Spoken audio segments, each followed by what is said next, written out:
being said, the judge ruled in favor of the state and denied our access into the case. And that's where we are today. So even though we've been involved since she was taken into custody, they're saying that we were not involved.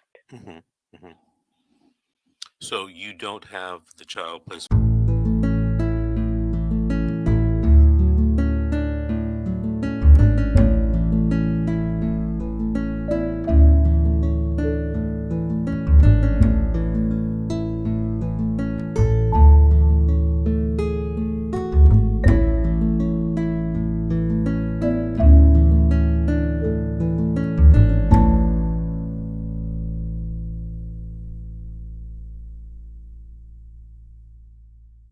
Attorney Vince Davis.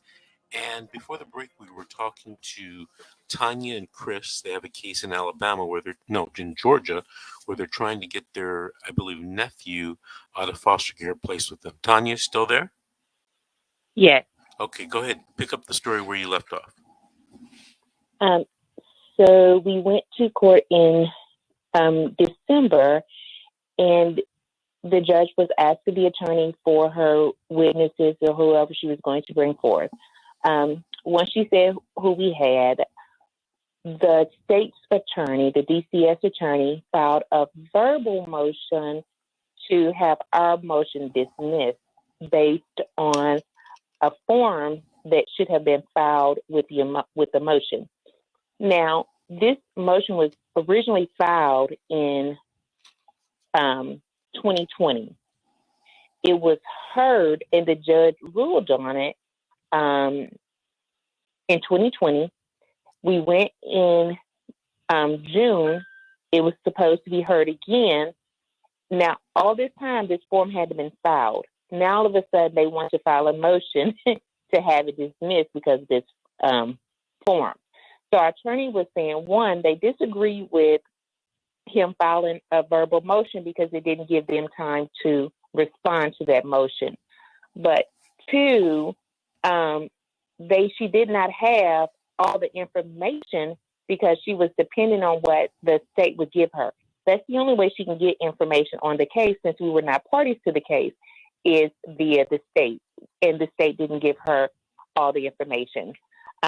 With that being said, the judge ruled in favor of the state and denied our access into the case. And that's where we are today. So even though we've been involved since she was taken into custody, they're saying that we were not involved. Mm-hmm. Mm-hmm. So you don't have the child placed with you, basically, right? We do not. Okay. Have you appealed that judge's decision?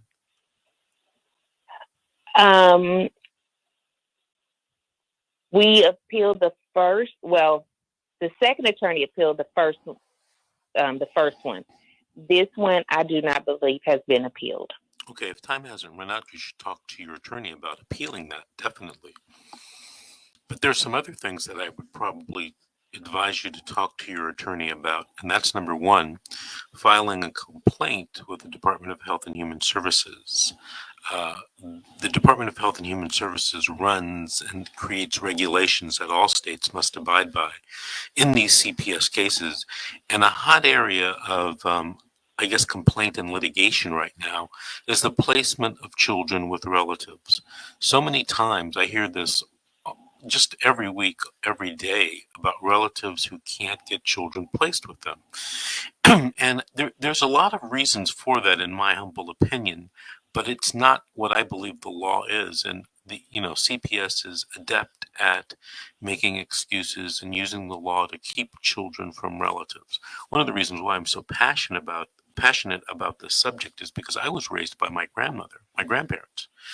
So, I have a soft spot in my heart for those relatives who are trying to get these kids or get kids to raise them, because their children, for whatever reason, aren't able to.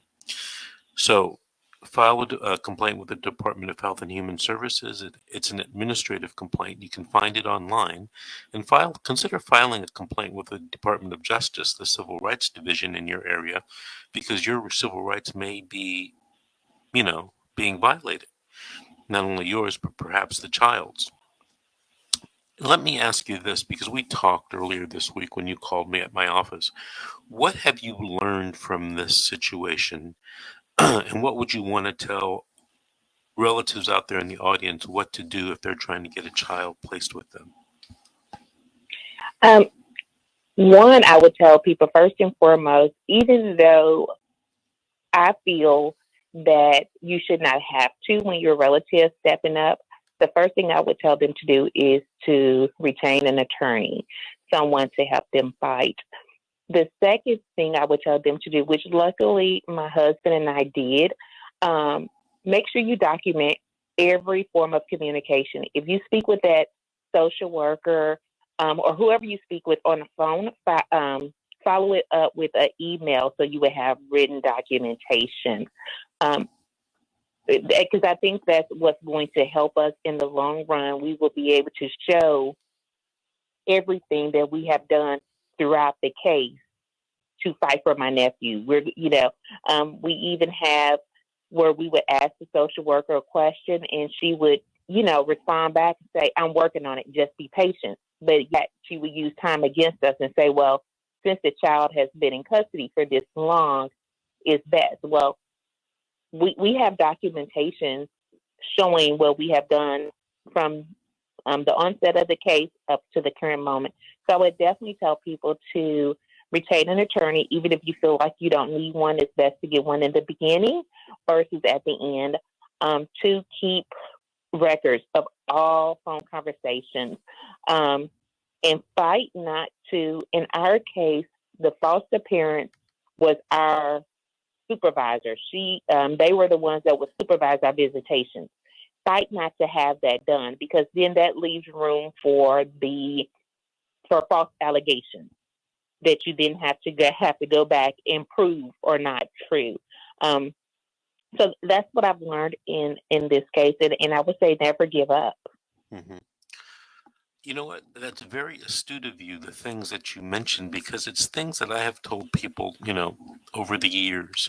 And a lot of times people think that I'm being a bit alarmist by telling you, talk to an attorney, by telling you, keep track of everything, write down everything, send your confirming emails.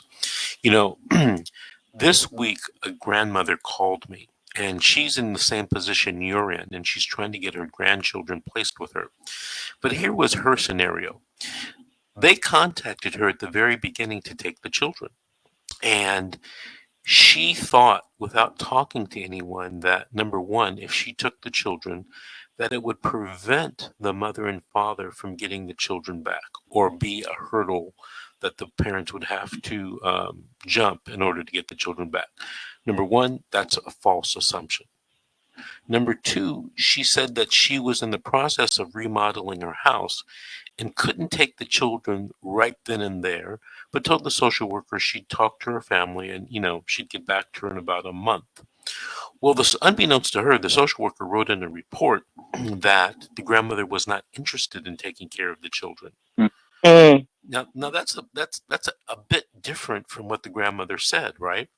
Now, when the when the grandmother told the social worker, "Hey, I don't want to be an interference with the parents getting the children back," the social worker should have said, "Oh, you taking the children is not an interference with the parents getting the children back. They're not.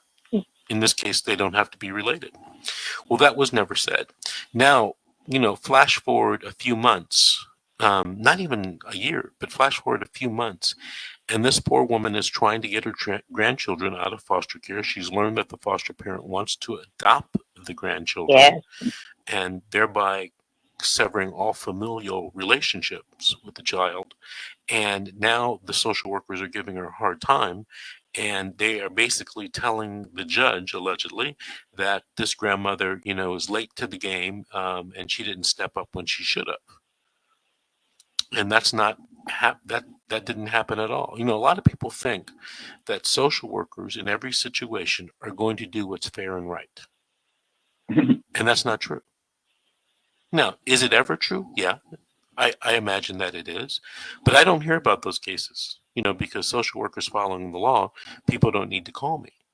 I hear about the cases that, the social workers not telling the accurate truth or making false representations or working against them. That's what I hear about, right? And I hear a lot Right. and I get a lot of calls about that every day of the week. Listen, But that's what happened. go ahead. That's what happened. What? I was going to say that's what happened to us. Like in the beginning, the severity of the case or the allegations, which were never against my brother. However, we don't care whether the allegations were against my brother, the mom. We don't care about that. The only thing that we care about is my niece being placed with family. But we were never told the severity of the case. So the caseworker did admit that is based in this case cases that are against the mom. The mom has other children in foster care, Right. Which has nothing to do with my brother, which has nothing to do with us. Those children are not related to us, therefore, and they were taken way before my brother even got in the picture. So she admitted that she's basing it off of that. Tanya, the problem is that, a couple of times during your story, you told me what you feel, your sense of justice. And on my YouTube channel, I have a video about what is justice. Listen, justice isn't what you think it is.